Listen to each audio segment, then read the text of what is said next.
We need to have more campaign days in our key seats, making sure that more members can get involved in our campaigns. So that's like things like providing free travel to campaign days, making sure that we're having socials afterwards so that campaigning is fun. We need to make sure that people who aren't comfortable with campaigning, knocking on doors, have training beforehand so that they're ready to answer questions from people on the doorstep. And we need to be making sure that we're campaigning everywhere, that there are no no-go areas for the Labour Party, and that people are more comfortable campaigning in CLPs with CLP members.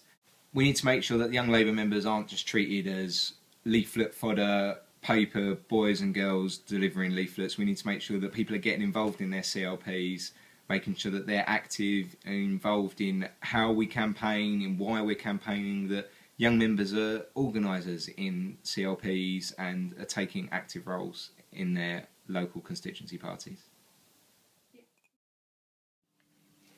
At the moment, only members who are attending conference have a say in who their chair is, and I don't think this is right. We need to have one member, one vote, so that all members of Young Labour have a say in who the chair is, and so that all members feel that they are getting involved in our organisation. Because if it's just 300 people at a conference, it's not our membership. Liberation campaigns need to be more than just a 10-minute caucus each year. I think we need to have a Liberation weekend where people in Liberation campaigns can get together, they can run campaigns, events, they can talk about policy, because Liberation is such an important part of our movement.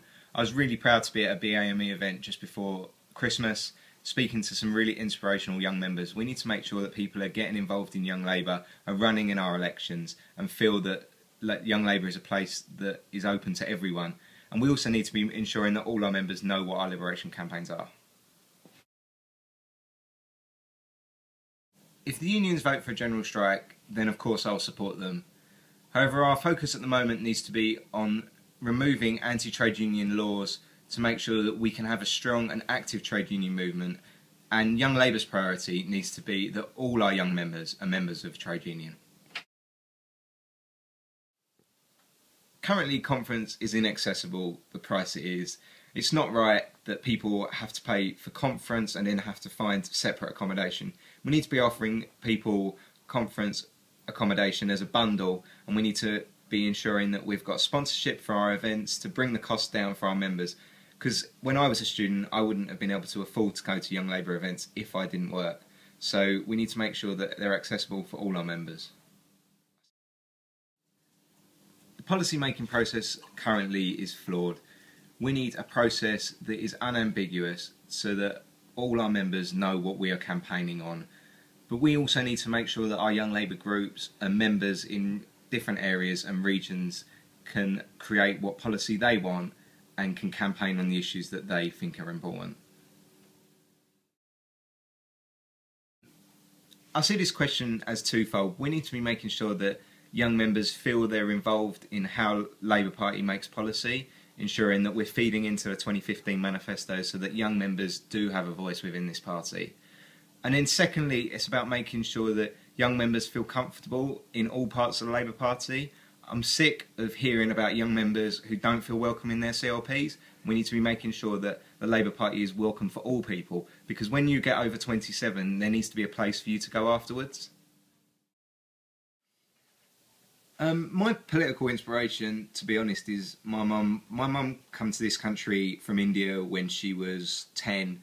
Her family faced a lot of racism when they came to this country, and they had to go through a lot of hardship. My mum now works in the National Health Service, and she's a proud trade unionist. She was on strike not that long ago, and although she feels that she's not that political, she is a political person, and she's taught me where my politics should be.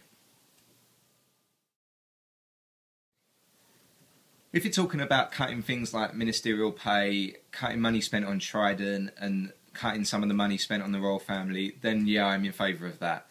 But we need to be calling the government up on why they're not investing in infrastructure, why they're spending money on silly vanity projects like sending Bibles to every school, and we need to be making sure that we're winning the argument on the economy so that we're ready to govern the country in 2015.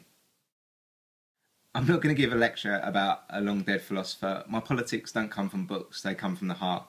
I'm a proud trade unionist and democratic socialist, and I want to be a part of a labour movement that affects people's lives with real change.